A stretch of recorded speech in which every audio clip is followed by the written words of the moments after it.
The sound of the morning bell echoed through the halls of Maplewood Elementary, signaling the start of another school day. The chatter of students filled the air as they shuffled into their classrooms, backpacks in tow.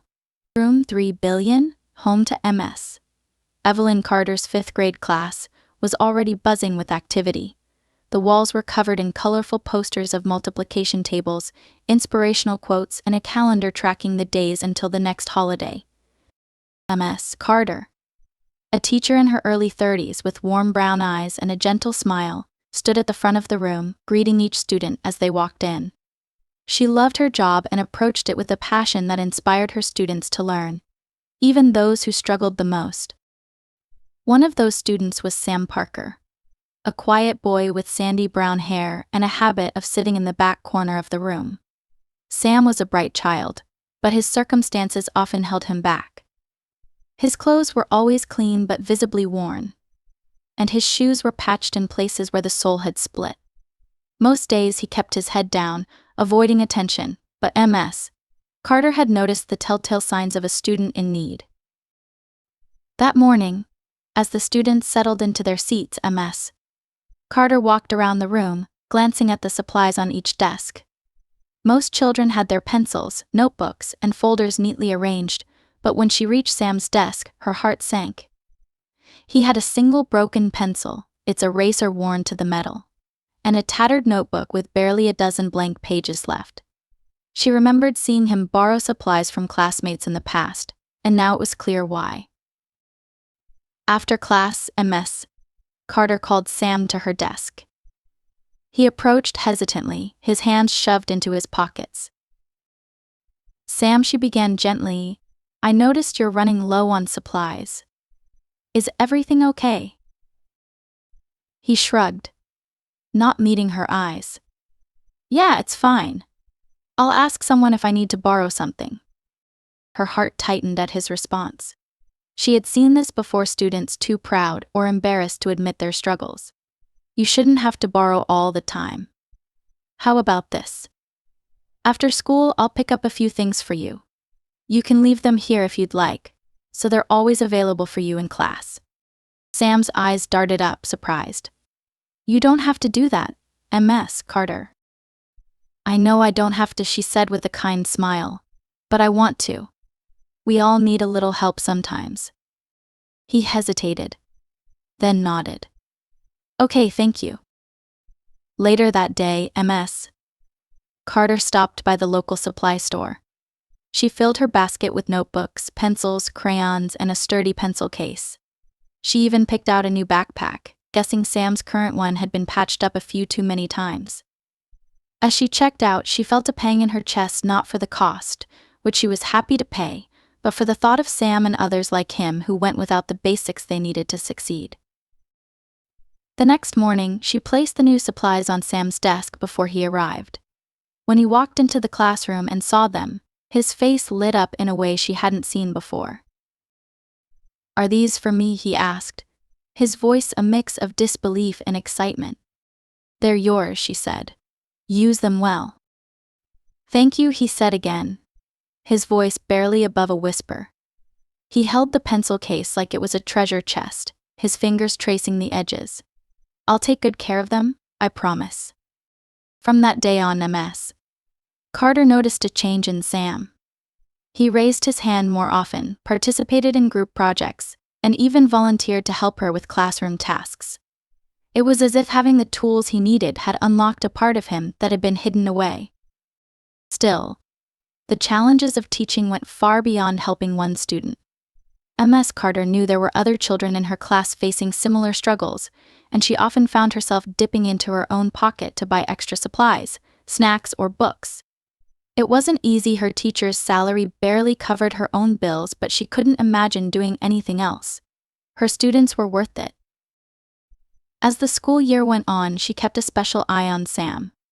He was a quiet presence in the classroom, but his work spoke volumes. By the end of the year, he had gone from a shy boy in the back row to one of her most improved students. On the last day of school, he handed her a hand-drawn card with a simple message: "Thank you for believing in me." She held onto that card for years. not knowing that it was just the beginning of a story she would never forget. The summer days gave way to crisp autumn mornings, and with them came a fresh group of fifth graders eager to start the school year. Ms. Carter stood at the front of her classroom, her warm smile welcoming each child who walked through the door. She had a knack for remembering the names of every student within the first week, paired with an uncanny ability to make even the shyest children feel at ease. This year, like every year, her classroom was a mix of personalities. There was Lily, a budding artist who doodled on every scrap of paper she could find, and Mateo, whose laughter was so infectious it could lift the mood of the entire class. And then there was Noah, a quiet boy who reminded her so much of Sam that it tugged at her heart. Noah, like Sam, often kept to himself. His clothes, though clean, looked secondhand, and he seemed to shy away from participating in class discussions. Carter began to notice other signs: an empty lunchbox he carried to avoid the stigma of needing free meals, and worn-out sneakers that were clearly too small. It wasn't long before she saw the same need in Noah that she had once seen in Sam. One afternoon, while the rest of the class was at recess, she called Noah over to her desk. "Hey, Noah," she said gently. "I wanted to check in. How's everything going for you?" Noah shrugged, his eyes downcast. "Okay, I guess." She smiled, soft but persistent. "I noticed your sneakers look like they've seen better days. Are they comfortable?" He hesitated, then shook his head. "Not really. But they're all I've got. Ms." Carter felt the familiar ache in her chest. "Would it be all right if I helped you out? I can get you a new pair, no problem." Noah's eyes widened. "You'd do that?" "Of course," she said. "We all need a little help sometimes." The next day, Ms. Carter handed him a box containing a brand new pair of sneakers. His face lit up as he pulled them out, his excitement barely contained. "Thank you," he said, his voice cracking slightly. "They're amazing." Watching Noah walk around the classroom in his new shoes, his confidence blooming, Ms. Carter felt the same joy she'd felt years earlier when Sam had smiled at his first set of supplies. It was moments like these that kept her going, even when the challenges of her own life seemed overwhelming. Ms. Carter's personal struggles had not lessened over the years. Her teacher's salary barely stretched far enough to cover her rent, groceries, and car payments. The rising costs of living meant she often had to sacrifice her own needs to ensure her students had what they needed. Each month, she sat at her kitchen table, meticulously dividing her paycheck, with only a few dollars left for herself. Still, she found ways to make it work, always prioritizing her students. Her colleagues admired her generosity, though some expressed concern. "Evelyn, you do so much for these kids," one of them said during a staff meeting. "But don't forget to take care of yourself too." Ms. Carter smiled, though she felt the weight of the words. "I'll be fine," she said. "The kids are worth it." And so she carried on, pouring her heart into her work. Over the years, she helped countless students like Noah, often dipping into her own pocket to buy supplies, clothes, or even snacks for those who came to school hungry. Each small gesture added up, creating an environment where her students felt cared for and valued. Time moved forward in its relentless way.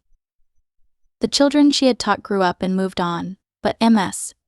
Carter remained a constant in the ever-changing rhythm of the school. Though her joy for teaching never wavered, her financial struggles deepened. 10 years after she first gave Sam a set of school supplies, she found herself in an even tighter spot. Her car, an old sedan she had relied on for years, had started breaking down more frequently. Repair costs ate into her already tight budget, and she began to wonder how much longer she could make ends meet. Her apartment, once a cozy refuge, now felt like a burden with its rising rent and aging fixtures. Still, she pushed through, determined to be the teacher her students needed. Every morning she stood at her classroom door, greeting her students with the same warmth and energy as always. Even when the stress of her own life weighed heavily on her shoulders, she kept it hidden, focusing instead on the bright futures she hoped to help shape. One particularly difficult week, when an unexpected medical bill threatened to derail her finances completely, Ms. Carter found herself sitting at her kitchen table, staring at the numbers in her budget. She felt exhausted, both physically and emotionally, but the thought of giving up never crossed her mind.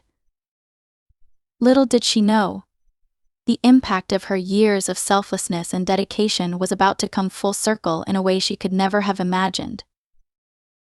The first chill of winter settled over the town, bringing frosted windows and the scent of wood smoke in the air. Ms. Carter continued her routine, bundling herself in a scarf and gloves each morning as she made her way to the school. Her students were as lively as ever, filling her classroom with laughter and the occasional chaos that came with teaching young minds. One Tuesday afternoon, as the day's lessons wound down, the school secretary appeared at her classroom door. "Ms. Carter," she said, her expression curious. "There's someone here asking for you. He's waiting in the office." Ms. Carter frowned slightly, glancing at her class, which was busily working on an art project. "Can you keep an eye on them for a moment?" she asked the secretary. With a nod of agreement, Ms. Carter wiped her hands on a tissue and made her way down the hall. When she entered the office, her breath caught. Standing near the reception desk was a young man in a tailored coat, his hair neatly combed and his posture confident. He turned at the sound of her footsteps, and for a moment Ms. Carter felt as though she'd stepped back in time. "Sam," she asked, her voice soft with disbelief. "It's me," he said, his face breaking into a broad smile. "Hi, Ms. Carter." Her heart swelled as she stepped closer, unable to stop herself from pulling him into a hug. "Look at you," she said, her voice trembling. "I can't believe it. How have you been?" Sam chuckled as they pulled apart. "A lot has happened since 5th grade. Can we talk somewhere? I have something I'd like to share with you." She led him to an empty classroom, her mind racing with questions. As they sat down, she studied him more closely. He looked healthy, confident, and successful. She wondered what had brought him back after all these years. "I've been thinking about this moment for a long time," Sam began, his tone earnest. "You probably don't realize it, but you changed my life, Ms. Carter. When I was in your class, things were really hard for me and my family. We didn't have much. And I was embarrassed all the time. But then you gave me those supplies. It wasn't just about the notebooks or pencils. It was about feeling like someone cared, like I mattered." Ms. Carter felt tears prick the corners of her eyes. "Sam, you were always a bright, hard-working kid. I just gave you a little push. The rest was all you." Sam shook his head. "It wasn't just a little push, it was everything. You made me believe in myself when I didn't think I was worth believing in. That belief carried me through middle school, high school, and college." "College?" she asked, her voice full of pride. He nodded. "I went to college on a scholarship and studied business. I worked hard, just like you taught me, and now I have a good job. I'm doing really well, Ms. Carter, and it's because you showed me what kindness and dedication look like." Her heart was full as she listened, but she was caught off guard when Sam reached into his coat pocket and pulled out an envelope. "This is for you," he said, handing it to her. Ms. Carter hesitated, her fingers trembling as she took the envelope. "Sam, you didn't have to." "Please, open it," he urged gently. Inside was a handwritten note and a check for $2,500. The note read, "Ms. Carter, this is just a small token of my gratitude for everything you did for me. I hope it can help you the way you helped me all those years ago. With endless thanks, Sam." Tears spilled over as Ms. Carter read the note, her voice catching in her throat. "Sam, this is too much. I can't accept this."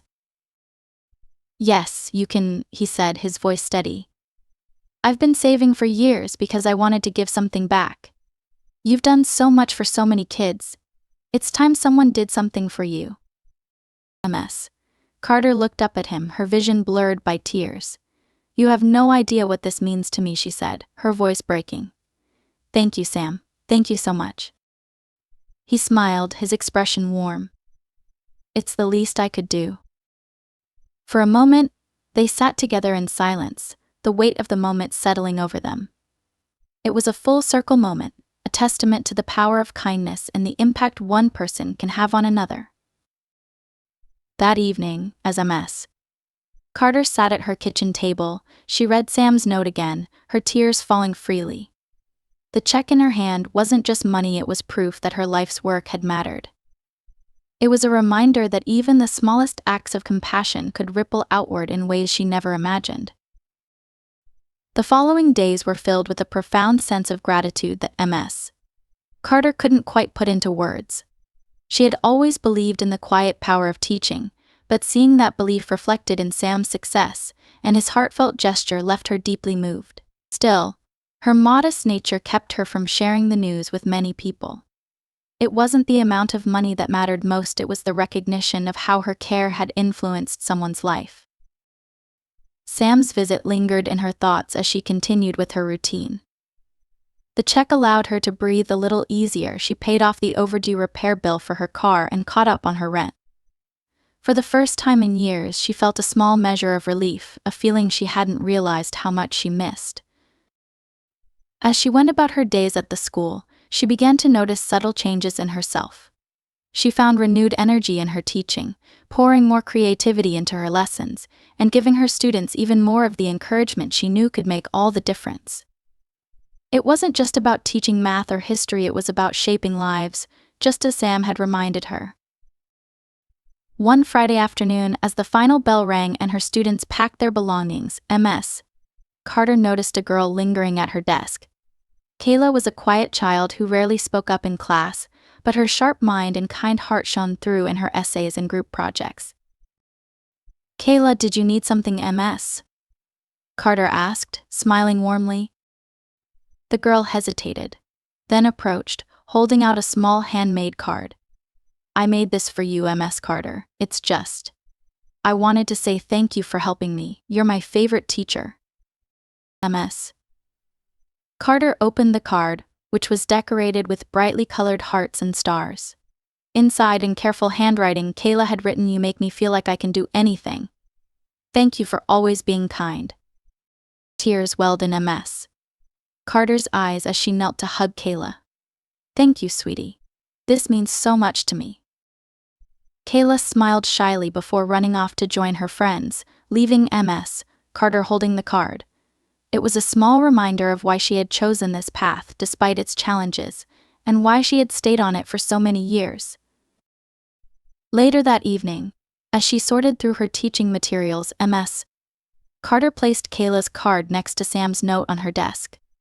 Both were tangible symbols of the lives she had touched, proof that her efforts had not gone unnoticed. She thought of all the students who had passed through her classroom, their faces and stories woven into the fabric of her life. Some, like Sam, had moved on to achieve remarkable things, while others, like Kayla, were still on their journey. Each one had left an indelible mark on her heart. A week later, Ms. Carter received another surprise. A letter arrived in the mail, addressed to her in neat handwriting. She opened it to find a heartfelt message from one of her former students who had seen a post about her on social media. It was a story Sam had shared about the supplies she had given him and the impact she'd had on his life.